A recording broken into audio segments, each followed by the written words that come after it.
أعوذ بالله من الشيطان الرجيم. بسم الله الرحمن الرحيم. Lesson number 194, Surah Ash-Shuara, ayah number 141 to 191. كذبت ثمود المرسلين. The people of Thamud, they denied the messengers. How did they deny all of the messengers? Because they denied the messenger, Salih alayhi salam, who was sent to them. And denying one means denying all of them, because the mission of all of the messengers is exactly the same. Who are the people of Thamud? The people of Thamud were an Arab tribe who lived in the area of Al-Hijr. And we have learned Surah Al-Hijr earlier, in which they are mentioned. And Al-Hijr is an area that is between Wadi al-Qura and Greater Syria. So it's in Arabia, and this is where these people used to live. And the people of Thamud are also known as, what are they known as? Ashabul Hijr, the people of Hijr. So Thamud is the name of the tribe, and they're called Ashabul Hijr. Why? Because they used to live in the area of Hijr. And remember that the area of Al-Hijr, it is called Al-Hijr because it is a very rocky area. It's a place that is covered in rocky terrain. And these people, how do they live over there? They had carved out their homes inside the mountains. إِذْ قَالَ لَهُمْ أَخُوهُمْ. When their brother, which brother? Salihun, Salih alayhi salam, when he said to them, أَلَا تَتَّقُونَ. Will you not have fear of Allah? Will you not fear Allah and as a result reform your actions? Why did he say that to them? Because the reason why a person would go against the commands of Allah subhanahu wa ta'ala, the reason why a person will not fulfill his obligations, the reason why a person will be unjust towards others, the reason why a person will be ungrateful for the favors of others is why? Because he does not have fear of Allah. Because if a person has fear of Allah, then all of his actions would be reformed. All of his actions would be rectified. He would be very, very careful about every action of his, every moment of his. So the root cause of all evils, the root cause of all problems is what? What is it? Lack of fear of Allah. This is when we fall short in our duties. This is when we don't do what we're supposed to do, what we have been obligated to do. This is when we treat others in an unfair manner. So the root cause of all problems is the lack of fear of Allah. So Salih alayhi salam, he said to them, أَلَا تَتَّقُونَ. Do you not fear Allah? Have you no fear of Allah? إِنِّي لَكُمْ. Indeed I am to you, Rasulun Ameen, a trustworthy messenger. And if I'm a trustworthy messenger to you, then whatever I am conveying to you is only from Allah subhanahu wa ta'ala. Therefore, you should accept it and observe it. And if a person thinks like this, that whatever he is learning, it is from the Qur'an, it is from Allah, then he will not have any bias towards accepting it. He will take it in willingly. He will not be offended just because other people are telling him. Rather, he will take it as the word of Allah. So, إِنِّي لَكُمْ رَسُولٌ أَمِينٌ. Therefore, accept my message. فَاتَّقُوا اللَّهَ وَأَطِيعُونِي. So fear Allah and obey me. وَمَا أَسْأَلُكُمْ عَلَيْهِ مِنْ أَجْرٍ. And I do not ask you for it any reward, any kind of payment. Why? Because إِنْ أَجْرِيَ إِلَّا عَلَى رَبِّ الْعَالَمِينَ. My payment is only from Allah. Who is He? The Lord of the worlds. It is only from Him. I expect it only from Him. And then He admonishes His people. That أَتُتْرَكُونَ. Will you all be left? Fi, in, ma, all that. Ha huna is right here. Aminin, as ones who are secure. He questions them. That why have you forgotten Allah? Why do your actions show that you don't fear death, that you don't fear the consequences of your actions? Do you think that atutrakuna, will you all be left, fi, in, ma, that which, ha huna is right here. What is it that He's referring to, مَا هَا هُنَا, that which is right here. All of these blessings that you're surrounded with, all of these blessings that you're enjoying, all of these blessings that Allah subhanahu wa ta'ala has bestowed you with, you think that you're going to be left amongst them as amineen, as ones who are safe and secure, never suffering from death, never suffering from any decline or any loss? Do you think this is going to be your eternal fate? Amineen is a plural of amin. And amin is from the root letters Hamza, Mim, Noon. Same root as the word amin. So who is amin? One who is safe and secure. So you think that you're going to stay in these blessings, you're going to stay in this state of comfort, in security, without any hardships? That you're not going to face any troubles, you're not going to face any trials, and that you're not going to be held accountable for the deeds that you're doing? Why did He say this to them? Because these people, they were surrounded with the blessings of Allah. They were very prosperous people. And at a national level, they were very prosperous, very successful in worldly terms. And because of that, they had no fear of Allah subhanahu wa ta'ala. And they went on committing injustice against one another, committing fasad, openly disobeying Allah subhanahu wa ta'ala. And when a person is openly disobeying Allah, when a person is disobeying Allah in one matter after the other, then what does he think? He thinks as though he will never be held accountable. So he's trying to shake them. That what are you thinking? You think you're going to stay like this forever? You're never going to be held accountable? And typically if you think about it, whenever a person is doing something wrong, this is what he feels. He will never be caught. He will never be held accountable. Things will remain as they are. He will not suffer any consequences. And this is a delusion. This is deception from shaitan.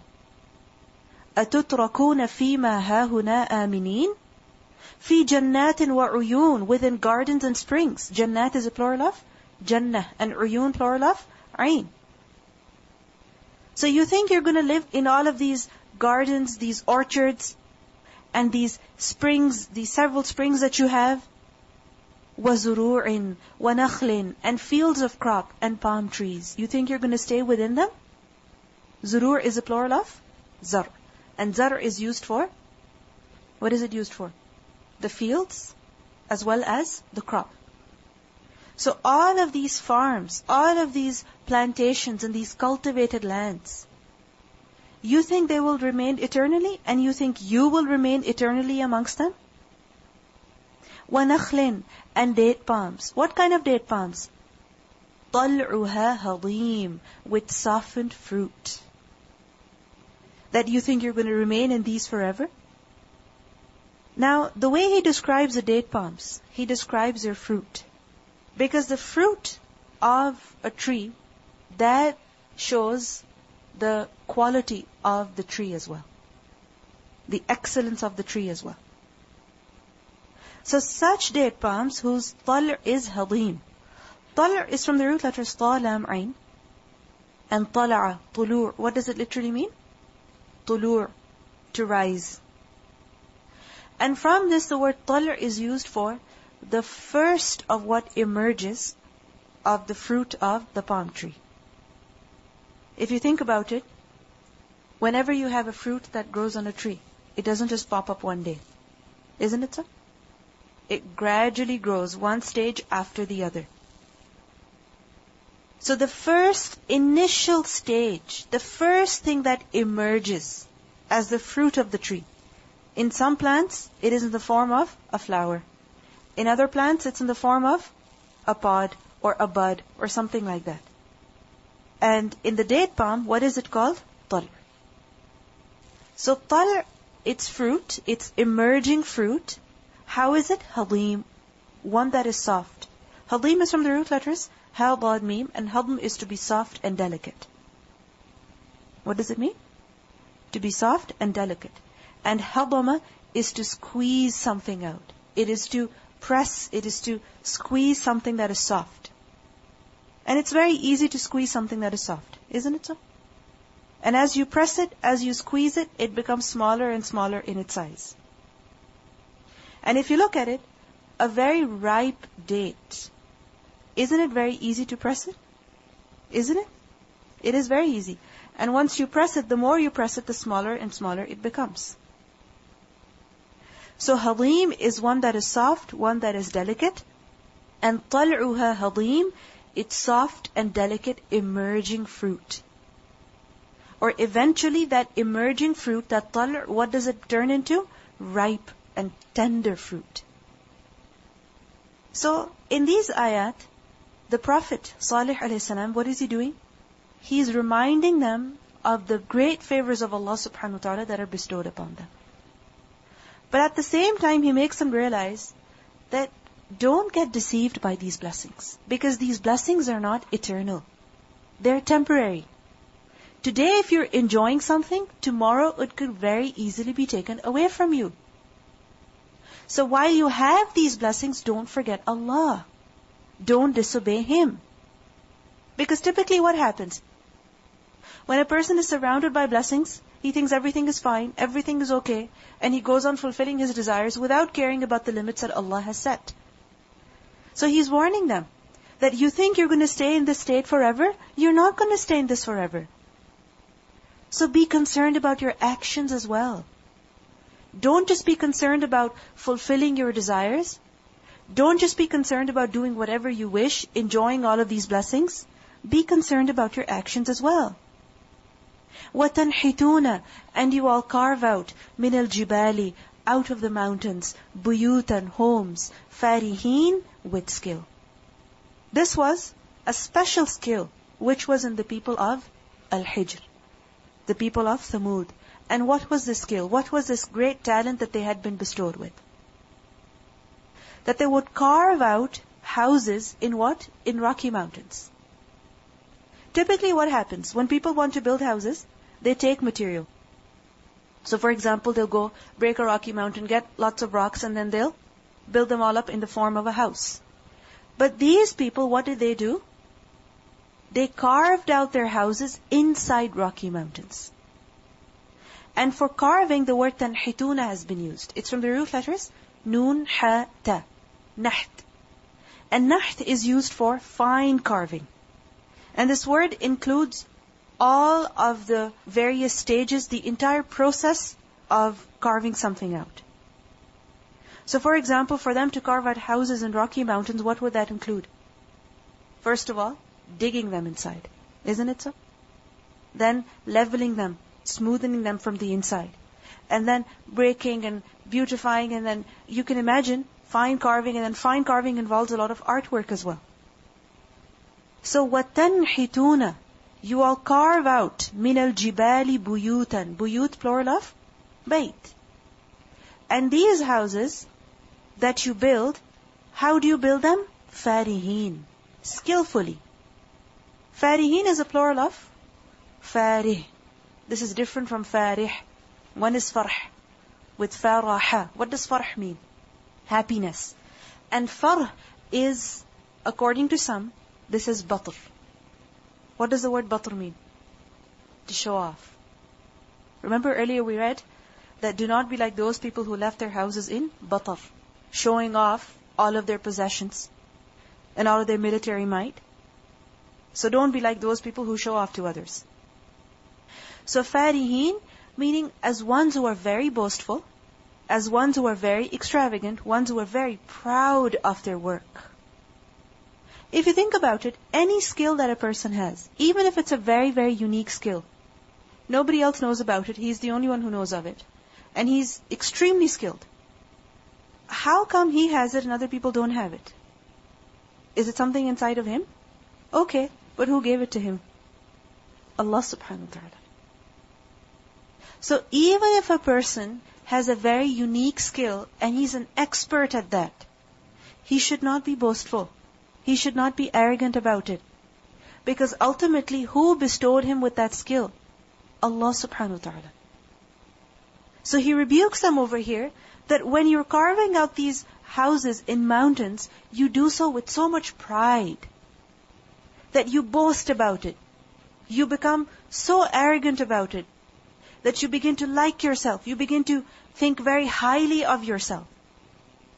Because what do we learn? That the believer, no matter what he accomplishes, who does he give credit to? Allah subhanahu wa ta'ala. Whether it is something of worldly matters or it is something of religious matters. Whatever he accomplishes, he gives a credit to Allah. This is why we see that when people will enter Jannah, when people will enter paradise, what are they going to say? Alhamdulillahi alladhi hadana lihada.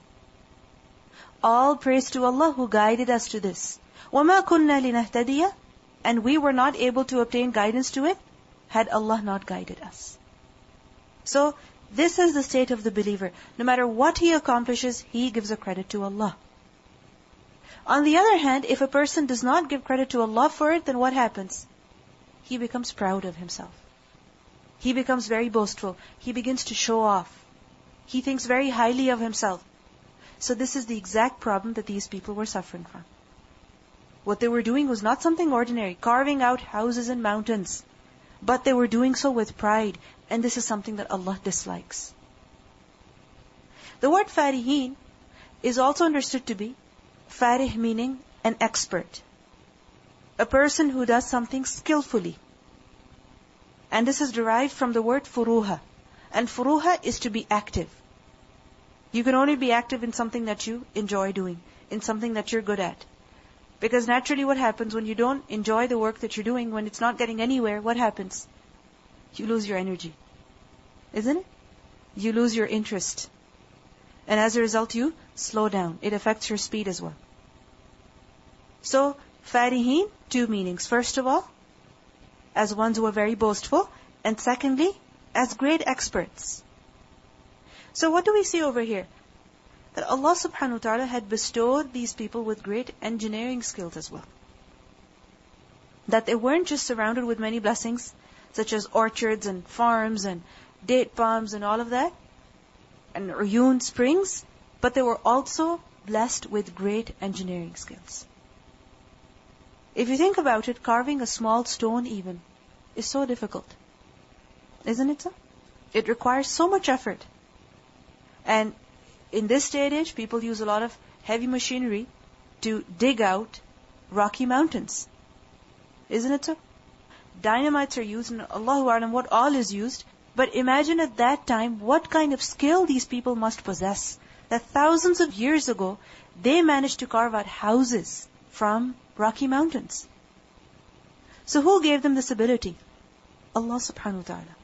But instead of being grateful to Him, they became arrogant about it. So Salih alayhi salam, he said to them, فَاتَّقُوا اللَّهَ. So fear Allah. وَأَطِيعُونِي. And obey me. Why? Because these two ways are the only ways that lead to success in this world and the hereafter. Which two? Fear of Allah and obedience to the Messenger. وَلَا تُطِيعُوا. And do not obey أَمْرَ الْمُسْرِفِينَ. The order of the transgressors. Do not obey the command of who? Al-Musrifin. Who should you obey? The Prophet of Allah. The one who has been sent to reform your actions, your behavior. And do not follow the way of the command of Musrifin. Musrifin is a plural of Musrif. And who is Musrif? One who commits israf. And israf is to be excessive. Israf is to be excessive. It is to go beyond the need. Like for example, when it comes to spending, what is israf? That a person overspends beyond the need. That a person spends more than what he can afford. Right? This is what israf is. Similarly, when it comes to eating, what is israf? That a person continues to eat. Why? Just to satisfy his tongue. Even though he does not find the need to eat. He's not hungry anymore. And sometimes it's sad that people are feeling sick. People are feeling horrible. They feel stuffed. But still, they will continue to eat. Why? Just to enjoy the food that they're eating. So this is israf. To go beyond the limits. To become excessive. So who are musrifin? In the context, al-musrifin refers to those leaders who do not care about any limits that Allah subhanahu wa ta'ala has set. Such leaders who do not care about any limits that Allah has set. And what do? whatever they wish. This is why it has been said that a musrif is a person who takes whatever he feels like, who does whatever he wants. He does not care that this thing belongs to somebody else. He wants it, he'll take it.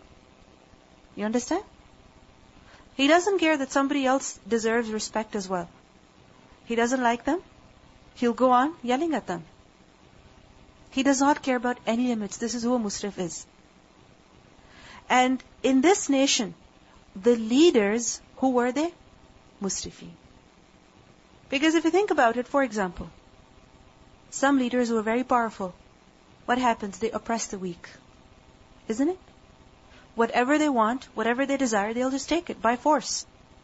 Whether somebody gives it to them or not, they'll just take it by force. Somebody's land, they don't care, they'll go take it. Somebody's property, they don't care, they'll go take it. Somebody's beautiful daughter, they don't care, they'll go take her. So musrifin, these are who? Those who do whatever they wish without considering the limits, without considering the set limits that Allah subhanahu wa ta'ala has appointed, or that are understood within a people, within a nation. So the Prophet of Allah, he tells them, do not obey the command of musrifin. Because the musrifin, they were telling the people the exact opposite of what Salih alayhi salam was telling them. They were telling the people the exact opposite of what the Messenger of Allah was commanding them to do. So he tells them, do not listen to them. Why? Because they are those who, الَّذِينَ يُفْسِدُونَ فِي الْأَرْضِ. They are those people who spread corruption in the land. And if you obey them, what are you doing then? You are partaking in the same activity. What? That spreading corruption in the land. وَلَا يُصْلِحُونَ, and they do not amend. In reality, they do not fix any things. What are they doing? They're actually spreading corruption. يُفْسِدُونَ فِي الْأَرْضِ. Now what does it mean by fasad fil ard? Corruption in the land. Corruption in the land is basically of two types. First of all, corruption in the land is caused on the land itself. The land itself, so the physical earth itself. So for example, the land, its produce, whatever is on the land. And many times we see that people, just to fulfill their desires, just to make more money, what will they do? They will not care about the environment. They will not care about the harmful effects it has on the soil, on the earth. They will just go do whatever they want, without caring about it at all. This is at a large scale. But at a small scale, at a personal level, what happens? People are going for a picnic, and just because the garbage can is too far away, they don't want to walk all the way, what will they do? Just litter everywhere. This is causing what? Corruption on the physical land itself. This is one type of fasad. The second type of fasad is that fasad which is caused amongst who? The ahlul ard, the dwellers of the land. Those who were living upon that land. And this includes both human beings and the rest of the creatures. And if you look at it, both of them are interlinked. When the earth, when the physical land is affected, who is going to be automatically affected? The people, the animals, the birds, their food, their habitats, their living environment. So, الَّذِينَ يُفْسِدُونَ فِي الْأَرْضِ, and fasad fi ahl al-ard also includes spreading incorrect things within the society, spreading false rumors, for instance, or for example, false propaganda about some people, or for example, sins amongst people. So, الَّذِينَ يُفْسِدُونَ فِي الْأَرْضِ وَلَا يُصْلِحُونَ, and they do not do any kind of islah. If you think about it, what is the reason behind fasad fil ard? What is the reason behind that? What is the main cause behind that? Israf. Why? Because of lack of taqwa. Greed, selfishness, heedlessness, desires, corruption, love of dunya. Basically, if you think about it, the reason, the main cause behind fasad fil ard is disobedience to Allah. Whether it takes form in fulfilling desires, or in heedlessness, or in selfishness, in whatever form. But mainly, what is it? Disobedience to Allah. Because when disobedience, it becomes common. When people openly commit sin, then what happens? They don't care about others. They're only concerned about enjoying themselves. And when people disobey Allah, then this brings an end to peace and order in the land. It brings an end to what? Peace and order in the land. We learn in Surah Al-Rum, ayah number 41, that ظَهَرَ الْفَسَادُ فِي الْبَرِّ وَالْبَحْرِ بِمَا كَسَبَتْ أَيْدِي النَّاسِ لِيُذِيقَهُمْ بَعْضَ الَّذِي عَمِلُوا لَعَلَّهُمْ يَرْجِعُونَ. That corruption has appeared throughout the land and sea. Not just on land, but also on water. Why? Because of what the hands of people have earned. Because of what people have acquired themselves. And why has this corruption resulted? Why has Allah allowed it to happen? So that He may let them taste part of the consequences of what they have done. So that perhaps they will return to righteousness. Perhaps they will realize what they're doing and fix their ways. So what do we see? That when a person disobeys Allah, when a person crosses the limits that Allah has set, then he suffers loss both in this world and also in the hereafter. He suffers great consequences in the dunya and also in the hereafter. And it's not just him who suffers. It's also other people who end up suffering because of him. Other people suffer because of him as well. Like for example, if you think about it, because of the selfishness and the greed of people, not caring about the limits that Allah has set, who gets affected? Animals, birds, they get affected. Did they commit any sins? No, they're innocent creatures. But they are suffering consequences because of our wrongdoings, because of our own shortcomings. And we see that when a person disobeys Allah, then it deprives him of blessings in this dunya as well.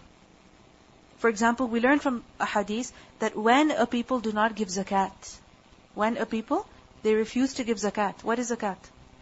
The mandatory alms that people have to give. So when people do not give that, then what happens? What happens? Allah withholds rain from those people. And if there is no rain, then there is nothing. And if it was not for the creatures that were living amongst those people, not even a single raindrop would fall from the sky. So if such people ever do get rain, it's not because they deserve mercy. It's because the creatures that are living amongst them, they deserve mercy. And Allah, out of His mercy, is sending rain for them, for their sake. So we see that sins have terrible effect. Fasad has terrible consequences in this dunya and also in the akhirah. And we see that the people of Fir'aun also, when they disobeyed the messenger, when they crossed the limits, when they spread fasad, when they became oppressive towards Bani Israel, what happened? What happened? What happened as a result? Think about it. One punishment after the other. Isn't it so? In Surah Al-A'raf, ayah 130, we learn, وَلَقَدْ أَخَذْنَا آلَ فِرْعَوْنَ بِالسِّنِينَ وَنَقْصٍ مِّنَ الثَّمَرَاتِ لَعَلَّهُمْ يَذَّكَّرُونَ. And we certainly seized the people of Fir'aun with years of famine and a deficiency in fruits. Why? That perhaps they would be reminded. And when they continued in their disobedience, then one punishment after the other was sent upon them. So what do we see over here? That the Prophet of Allah, he's telling them, do not obey the command of the musrifeen. Because if you obey them, they are those people who spread mischief in the land and they do not do any islah. And the fact is that this has been the case of al-musrifeen in every single era. Those who do not care about the limits that Allah has set, this is their reality in every single era. Whether it was at the time of Salih alayhi salam, whether it was at the time of Musa alayhi salam, or it was at the time of Muhammad sallallahu alayhi wasallam, or it is today. That many of those who are in authority, they don't care about the limits that Allah has set, and as a result, they create great mischief. Great mischief. People with authority, people who have the say, people who have the power, who have the resources, they're the ones who spread mischief in the land. In Surah An-Naml, ayah 48 also, we learn, وَكَانَ فِي الْمَدِينَةِ تِسْعَةُ رَهْطٍ يُفْسِدُونَ فِي الْأَرْضِ وَلَا يُصْلِحُونَ. And there were in the city 9 family heads. Who were they? Family heads. And what did they do? They would cause corruption in the land, and they would not amend its affairs. And we see this at a small level as well. That many times in families as well, people who have authority, people who have the say, what kind of things do they encourage? What kind of things do they promote? And what kind of things do they discourage? Isn't it sad? That people with authority, they will discourage obedience to Allah subhanahu wa ta'ala. And people who do not have as much authority, they're the ones who are encouraging obedience to Allah subhanahu wa ta'ala. So, Prophet Salih alayhi salam, he told them, وَلَا تُطِيعُوا أَمْرَ الْمُسْرِفِينَ. Do not obey the command of the musrifin. And if you think about it, at the beginning of Surah Al-Baqarah, what did we learn? That it is the hypocrites who create fasad in the earth. It is of hypocrisy to create fasad in the land. We learned that وَإِذَا قِيلَ لَهُمْ لَا تُفْسِدُوا فِي الْأَرْضِ قَالُوا إِنَّمَا نَحْنُ مُصْلِحُونَ. They say that we are only muslihun. But what does Allah say? أَلَا إِنَّهُمْ هُمُ الْمُفْسِدُونَ. It is only those people who are mufsidun. وَلَكِنْ لَا يَشْعُرُونَ. So causing corruption is closely connected to hypocrisy. And hypocrisy, what is it? Treachery, deceit, deceiving other people. Isn't it so? If you look at the hadith of the Prophet ﷺ, in which he said that whoever has 4 characteristics, he will be a hypocrite. And whoever has one of them, he will have one characteristic of hypocrisy until he gives it up. What are those characteristics? That whenever he talks, he lies. Now if you think about it, lying, first of all, it's an act of disobedience to Allah subhanahu wa ta'ala. Isn't it? And secondly, it creates fasad as well. It creates fasad amongst the people. Secondly, whenever he makes a promise, he breaks it. Again, same thing. Thirdly, whenever he makes a covenant, he proves treacherous. And fourthly, whenever he quarrels, he behaves rudely, in an evil, insulting manner. So hypocrisy is very closely connected to spreading fasad. And the root cause of fasad is what? Disobedience to Allah subhanahu wa ta'ala. And when does that happen? Because of the lack of taqwa, the lack of fear of Allah.